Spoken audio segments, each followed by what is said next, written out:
everyone. Welcome back to the weekly webinar cum training session of Rajlakshmi Solutions Private Limited.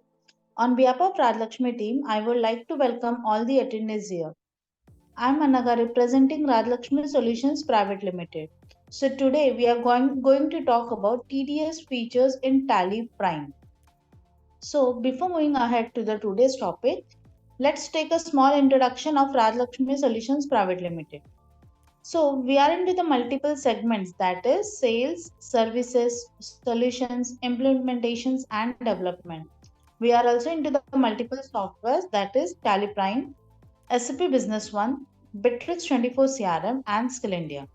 So now moving ahead with the today's topic, but prior that we'll just welcome our speakers. So Miss Payal, are you here? Yes, ma'am. Okay. Mr. Aniket? Yes, ma'am. Okay, hearty welcome both of you. So now I request to start your presentation. Yes, ma'am. Ma'am, my screen visible? Yeah, it's visible, Payal.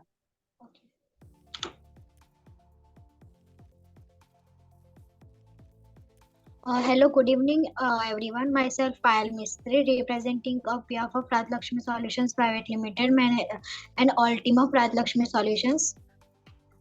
Welcome all of you. Today's topic is a TDS in Tally Prime 4.0.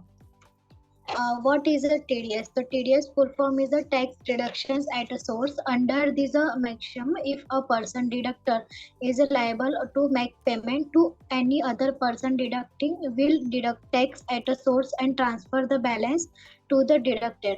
The TDS amount deducted will be remitted to the central government. तो TDS का full form tax deductions and sources है. TDS एक indirect tax है.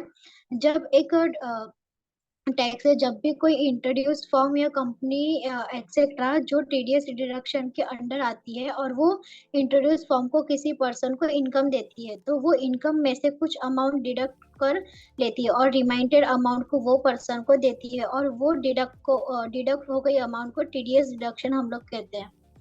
Next point, types of TDS. The amount under life insurance, bank interest, brokerage of commission, contractor commissions payment, dividend declares, interest on securities, interested apart from interest on securities, insurance, commissions, payment of rent, salaries, transfer of improved properties, winning from crossword puzzles, car lottery etcetera. ये सभी TDS के types हैं. Next point, advantage. Yes, it ensures that people do not avoid paying taxes. Government gets its share of the taxes in the form of TDS on time, since it is deducted on a regular basis. The pressures on the deductee is reduced as the deductions are spread uniformly throughout the years. The tax collections burdens on the tax collections agencies is greatly reduced. तो TDS से government को TDS से ensure करता है कि लोग tax पे करने से बचते नहीं है. टीडीएस से गवर्नमेंट को ऑन टाइम टैक्स मिल जाता है. टैक्स कलेक्शंस एजेंसी पर टैक्स कलेक्शन का लोड बहुत कम हो चुका है. Next point, important dates for TDS payment. So each TDS payment is due on the 7th of the month following the month in which the deductions was made. For instance, if TDS is a deduction on the 15th of January, it must be deposited with the income tax department by the 7th of February. Unless specific extensions apply, you must complete a TDS return after making payment. The last day of the month after the which TDS was paid is the due date for each TDS return expected for the Jan-March quarterly. The TDS जिस month में deduction किया है उससे अगले month के 7th को payment due होता है. फॉर एग्जांपल 15 जन को TDS डिडक्ट किया जाता है तो इसे 17 तक इनकम टैक्स डिपार्टमेंट को डिपॉजिट किया जाना चाहिए. जब तक कोई एक्सपेंशन अप्लाई ना हो, डिडक्शंस के बाद आपको TDS रिटर्न फाइल करना पड़ता है. Thank you all of you. Aniket sir. Yes, ma'am. Thank you, Payal. That was a nice presentation from your side. So, hello everyone. My name is Aniket, presenting from Rajalakshmi Solutions Private Limited. So, आज हम tally में practically देखने वाले हैं कि TDS का overall process tally में हम कैसे कर सकते हैं, कैसे टीडीएस हम मेंटेन कर सकते हैं टैली में, उसका ट्रांजिशन एंट्री हम कैसे पास कर सकते हैं. So first of all I will share my screen. My screen is visible, ma'am? Yeah, it's visible. Yes, thank you. So first, हमें कंपनी में टीडीएस इंप्लीमेंट करने के लिए टीडीएस यहाँ पे एक्टिवेट करना बहुत ज़रूरी है. जिसे कि हम यहाँ पे F11 में F11 का जो फीचर्स का कंपनी फीचर्स का ऑप्शन होता है, यहाँ पे हम टीडीएस को इनेबल कर सकते हैं जीएसटी टैक्सेशन के सेक्शन में. यहाँ पे जीएसटी के एकदम बाद हम यहाँ पे टीडीएस का ऑप्शन देखने को मिलता है. तो यहाँ पे हमें यस कर देना है, इसे एप्लीकेबल करना है. जैसे हम यहाँ पे इसको यस करेंगे, टीडीएस का यहाँ पे कंपनी का टीडीएस डिटेल यहाँ पे डालना ज़रूरी है. जैसे कि टैन रजिस्ट्रेशन नंबर हम यहाँ पे डालना है. नेक्स्ट यहाँ पे tax return and collection account number, tan number जो रहता है. डायरेक्टर टाइप मतलब कंपनी का टाइप हमें यहाँ पे सेलेक्ट करना है, कंपनी इंडिविजुअल एचयूएफ. नेक्स्ट यहाँ पे set alter detail for person responsible, यहाँ पे हमें रिस्पॉन्सिबल पर्सन की डिटेल फिल करनी है. जो भी कंपनी का टीडीएस फाइल करता है या फिर जो भी टीडीएस का जो भी प्रोसेस है, वो जो भी पर्सन हैंडल कर रहा है उसका हमें यहाँ पे डिटेल कंपनी पर्सन का डिटेल हमें यहाँ पे डालना है. नेक्स्ट यहाँ पे ignore IT exemption limit for TDS deduction, इसे हमें यस करके रखना ज़रूरी है. एंड यहाँ पे एक ऑप्शन हमें दिया गया है, activate TDS for stock items. हम स्टॉक आइटम पे भी, जैसे हम कोई गुड्स परचेस कर रहे हैं तो उस पर भी हमें टीडीएस डिडक्ट करना पड़ता है. उस चीज़ के लिए हमें टीडीएस स्टॉक आइटम पे भी डिडक्ट करना ज़रूरी है. तो इसलिए हमें इस ऑप्शन को यस करके रखना है. एंड इसके बाद हम इसको सेव कर लेंगे. ये हमारा टीडीएस एक्टिवेशन का प्रोसेस हो गया. नेक्स्ट यहाँ पे हमें कुछ मास्टर्स हमें क्रिएट करके रखने ज़रूरी है. सबसे पहले तो जो भी पार्टी में हम टीडीएस डिडक्ट करते हैं उस पार्टी में टीडीएस हमें एक्टिवेट करके रखना ज़रूरी है. फॉर एग्जांपल मैंने यहाँ पे एक पार्टी ऑलरेडी क्रिएट करके रखी हुई है, ये मैं आपको दिखा देता हूँ. यहाँ पे एक एग्जांपल के लिए मैंने पार्टी 1 यहाँ पे क्रिएट किया है, जिनसे हम परचेस कर रहे हैं. यहाँ ये हमारा क्रेडिटर है. इस पार्टी का यहाँ पे टीडीएस के लिए डिटेल्स कुछ हमें फिल करनी है. इस टीडीएस डिडक्टेबल, इस पार्टी को टीडीएस डिडक्ट करते हैं या नहीं है, यस करते हैं. इस पार्टी का टाइप यहाँ पे सेलेक्ट करना है. ये पार्टी इंडिविजुअल, जैसे कोई पार्टनरशिप फॉर्म होती है, लोकल अथॉरिटी होती है, तो इस तरीके से हम पार्टी का टाइप यहाँ पे सेलेक्ट करके रखना ज़रूरी है. ये इंपॉर्टेंट है actually. And deduct TDS at in same voucher, ये ऑप्शन मैं आगे आपको एक्सप्लेन करूँगा. इसको हमें यस करके रखना ज़रूरी है ऐसे. एंड सेकंड थिंग, यहाँ पे with pan and without pan दोनों के लिए टीडीएस जो डिडक्ट होता है वो अलग अलग परसेंटेज, अलग अलग रेट यहाँ पे डिडक्ट होता है. तो मेक श्योर कि आपने अगर पार्टी का टैक्स नंबर पैन नंबर है तो वो आपने यहाँ पे लेजर में डाला हुआ, तो यहाँ पे वो हमें डालना ज़रूरी है. अगर नहीं है तो वो अलग रेट उसका टीडीएस रेट डिडक्ट होगा. तो यहाँ पे ये चीज़ हमें ध्यान रखनी ज़रूरी है. उसका पैन नंबर होगा तो डाल देना है, नहीं होगा तो उसको ब्लैंक रख देना है. एंड नेक्स्ट यहाँ पे हम इसे सेव कर देते हैं. सेकंड यहाँ पे हमने एक और लेजर बनाया जो टीडीएस का जो बैलेंस पे हमारा जो इफेक्ट यहाँ पे आना चाहिए उसके लिए, जैसे कि हमारा लायबिलिटी दिखाने के लिए टीडीएस का एक लेजर हमें यहाँ पे मेंटेन करना जो बहुत ज़रूरी है. तो उसके लिए एक लेजर बनाया है हमने यहाँ पे टीडीएस करके. इसका हमने सेम ग्रुप यहाँ पे रखा है, ये भी हमारा टैक्स है.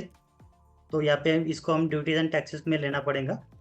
एंड यहाँ पे टाइप ऑफ ड्यूटी टीडीएस, यहाँ पे अलग अलग ड्यूटी यहाँ पे जीएसटी लिया है, तो इसमें हम टीडीएस सेलेक्ट करना है. नेचर ऑफ पेमेंट यहाँ पे मैंने सेलेक्ट किया है, payment of certain some for purchase of goods. Nature of payment मैं आपको ये दिखा देता हूँ. सबसे पहले टीडीएस नेचर ऑफ पेमेंट, ये वाला ऑप्शन यहाँ पे हमें क्लिक करना है. नेचर ऑफ पेमेंट हमें यहाँ पे क्रिएट करके रखना ज़रूरी है. ये ऑलरेडी मैंने क्रिएट किया हुआ है, मैं आपको एक यहाँ पे इसको ओपन करके दिखा देता हूँ. जैसे कि हम टीडीएस डिडक्ट करते हैं किसी कमीशन का, किसी रेंट का, उस बेसिस पर हम यहाँ पे नेचर ऑफ पेमेंट अलग अलग क्रिएट कर सकते हैं. फॉर एग्जांपल मैंने यहाँ पे क्रिएट किया है, जो भी हम गुड्स परचेज करते हैं उस पे डिडक्ट मुझे डिडक्ट करना है, तो इसलिए मैंने यहाँ पे परचेज ऑफ गुड्स यहाँ पे सेलेक्ट किया है। लेकिन अगर आप कोई कमीशन का या फिर अलग कॉन्ट्रैक्टर का अगर पेमेंट करते हैं और उस पर डिडक्ट करते हैं, तो यहाँ पे हेल्पर में हमें हर तरीके के यहाँ पे नेचर ऑफ पेमेंट हेल्पर दिए गए हैं। अगर कमीशन का होगा, कॉन्ट्रैक्टर का होगा, या फिर पेमेंट टू कॉन्ट्रैक्टर का अलग दिया गया है। सभी का अलग अलग यहाँ पे सेक्शन एंड पेमेंट कोड रहेगा, उसका रेट एंड वो सब अलग रहेगा। तो यहाँ उस हिसाब से हमें यहाँ पे इसे सेलेक्ट कर लेना है। तो उसी तरीके से मैंने यहाँ पे पेमेंट ऑफ सर्टन 194 क्यू का यहाँ पे सेलेक्ट किया है परचेज फॉर गुड्स के लिए। एंड यही नेचर ऑफ पेमेंट हमें हर एक लेजर में सेलेक्ट करके रखना जरूरी है। ये इसका बेसिक सेटअप, ये जस्ट आपको दिखा रहा हूँ कि यहाँ पे जो भी हमारा जीएसटी लेजर है, पार्टी का यहाँ पे सबसे पहले एक्टिवेट करना है। यहाँ पे इफेक्ट बैलेंस शीट में जो पे लाइबिलिटी दिखाने के लिए उसका लेजर बना है, यहाँ पे भी हमें नेचर ऑफ पेमेंट सेलेक्ट करना है। सेकंड नेक्स्ट यहाँ पे जो हमारा परचेस अकाउंट है, परचेस अकाउंट में भी हमें यहाँ पे टीडीएस लेजर सेलेक्ट करके रखना जरूरी है। यहाँ पे set alter other statutory details, इसको यस करेंगे तो यहाँ पे भी हमें टीडीएस का ऑप्शन मिलता है। यहाँ पे हमें नेचर ऑफ पेमेंट सेलेक्ट करके रखना है। नेक्स्ट यहाँ पे CGST HGST जो हम नॉर्मल जीएसटी लगाते हैं बिल में, परचेस में, तो वो भी हमें यहाँ पे सेलेक्ट करना है। यहाँ पे भी नेचर ऑफ पेमेंट सेलेक्ट करना है। हम सब जगह पे यहाँ पे सेम होना चाहिए, तो हमारा वो टीडीएस कैलकुलेशन होगा प्रॉपरली। नेचर ऑफ पेमेंट यहाँ पे भी सेम हमने सेलेक्ट किया है। नेक्स्ट हम यहाँ पे आते हैं एंट्री पार्ट पे। एंट्री में सबसे पहले हम परचेस एंट्री यहाँ पे बुक करते हैं। सबसे पहले जिस पार्टी का हमने एक्टिवेट किया था वो पार्टी हम यहाँ पे सेलेक्ट कर लेते हैं। पार्टी 1 हमने यहाँ पे लिया था। नेक्स्ट यहाँ पे परचेस अकाउंट, मेक श्योर कि सभी में आपने टीडीएस एक्टिवेट किया है and nature of payment select किया है। हम यहाँ पे आइटम सेलेक्ट कर लेते हैं, क्योंकि मैंने परचेज ऑफ गुड्स का वहाँ पे सेक्शन हेल्पर सेलेक्ट किया था, तो इसीलिए हम आइटम पे यहाँ पे टीडीएस डिडक्ट करने वाले हैं। यहाँ पे क्वांटिटी हम डाल देते हैं।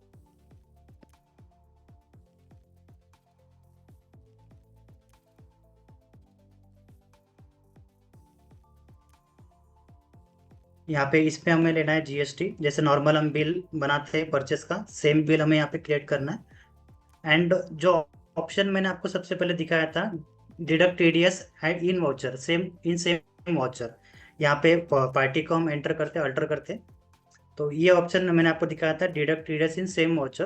तो इसमें क्या है, हम टीडीएस सेम वाउचर में, मतलब जो हम पार्टी का परचेज यहाँ पे बुक कर रहे हैं, इसी वाउचर में हम यहाँ यहीं पे टीडीएस डिडक्ट कर सकते हैं, या फिर हम चाहें तो इसकी अलग से एंट्री भी डिडक्शन की कर सकते हैं। सबसे पहले मैं यहाँ पे आपको टीडीएस यहीं पे डिडक्ट करके दिखाता हूँ। या फिर टीडीएस लेजर हम सेलेक्ट कर लेंगे, तो जो हमने रेट यहाँ पे सेट किया है वो ऑटोमेटिक यहाँ पे कैलकुलेट होके आ जाएगा। ये किस रेट से कैलकुलेट हुआ है अगर हमें इसको कंफर्म करना है, तो यहाँ पे जस्ट हमें रिलेटेड रिपोर्ट्स में क्लिक करना है। यहाँ पे टीडीएस टैक्स एनालिसिस पे क्लिक करना है। तो जिस रेट से वो कैलकुलेट होकर आए, डिडक्ट हुआ है, वो रेट हमें यहाँ पे शो होगा। 0.10% से यहाँ पे डिडक्ट हुआ है, क्योंकि वो पैन नंबर विथ पैन था, पार्टी में मैंने पैन नंबर डाला था इसीलिए। ये हो गया टीडीएस डिडक्ट इन सेम वाउचर। लेकिन अगर हम चाहें इसकी अलग से एंट्री करना चाहते हैं, तो यहाँ पे उसको डिडक्ट ना करते हुए इसकी अलग से टीडीएस डिडक्शन की एंट्री भी हम पास कर सकते हैं। इसको डबल करके हम यहाँ पे सेव कर देंगे। टीडीएस डिडक्शन की एंट्री के लिए सबसे पहले हम यहाँ पे आपको टीडीएस का रिपोर्ट दिखा देता हूँ।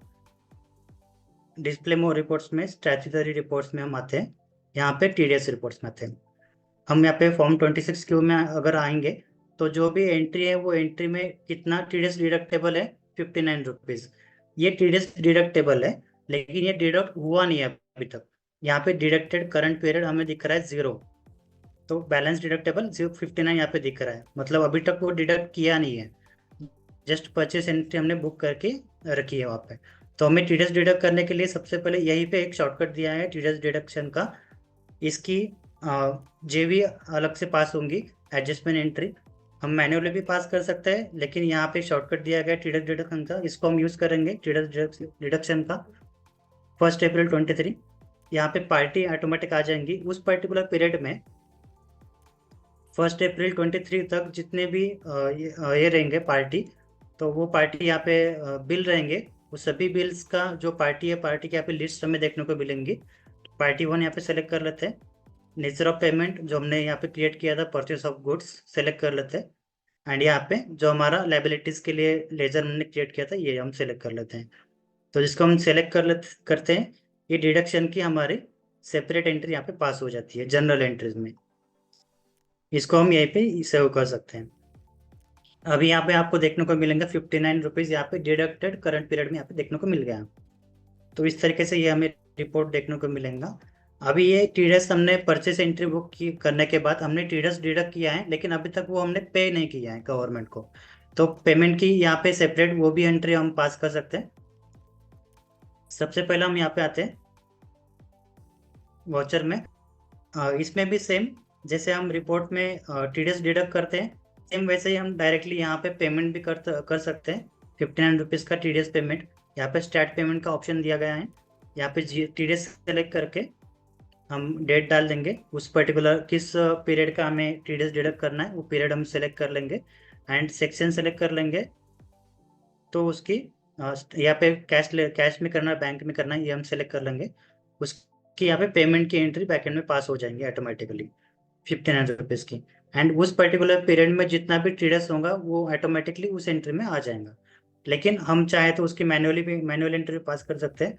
मैनुअल मीन्स यहाँ पे पेमेंट में आने के बाद यहाँ पे एक ऑटोफिल का ऑप्शन दिया जाता है हमें, तो इस ऑप्शन को यूज़ करके हम टीडीएस डिडक्ट कर सकते हैं। ऑटोफिल में जैसे हम क्लिक करेंगे, यहाँ पे स्टार्ट पेमेंट का ऑप्शन हमें दिखेगा। स्टार्ट पेमेंट में सेम जैसे हमने रिपोर्ट्स में जाके टीडीएस डिडक्ट किया, पेमेंट किया था स्टार्ट पेमेंट, सेम यहाँ पे हम प्रोसेस कर सकते हैं। 194Q यहाँ पे हम company deductive status all item select कर लेते हैं एंड यहाँ पे स्टेट बैंक। तो इसमें भी यहाँ पे 59 रुपीज़ यहाँ पे डिडक्ट पेमेंट हो गया है। इसको हम यहाँ पे सेव कर देते हैं। तो ये हमारा हो गया ओवरऑल टीडीएस का प्रोसेस टैली में। सबसे पहले टीडीएस हम परचेस में डिडक्ट कैसे करते हैं एंड उसका पेमेंट कैसे करते हैं एंड उसका रिपोर्टिंग का part. So that's it from my side. Thank you everyone. Thank you, Payal and Aniket, for your presentation. So this session will be uploaded in the YouTube channel, so be connected. So thank you everyone for joining today's session. Thank you.